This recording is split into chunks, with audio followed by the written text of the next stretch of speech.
నవరత్నాలు గానీ, ఈ స్టోన్స్ గానీ దాంట్లో చాలా ప్యూరిటీ ఎక్కువున్న స్టోన్స్ మహారాజుల దగ్గరే మాత్రమే ఉండేవి. ఎందుకంటే ఓకే. చాలా చాలా కాస్ట్‌లీ, భూమిలో దొరుకుతాయి, కాస్ట్‌లీ.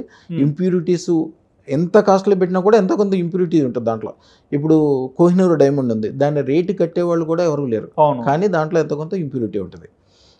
ఎంత ఖరీదైన డైమండ్ అయినా, ఎంత ఖరీదైన రత్నం అయినా ఇంప్యూరిటీస్ ఉంటాయి. ఆ ఇంప్యూరిటీస్ ఉండటం ఒకటి.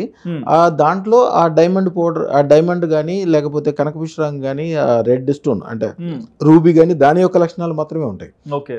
మేము దాన్ని ఏం చేయగలిగామంటే డైమండ్‌ని ప్యూరిఫై చేయటం, డైమండ్ పౌడర్‌ని తీసుకొని దాంట్లో అసలు ఇంప్యూరిటీ అనేది లేకుండా చేసి, డైమండ్ పౌడర్ ఇంప్యూరిటీస్ అన్నీ తీసేసి దాన్ని ప్యూరిఫై చేస్తాం.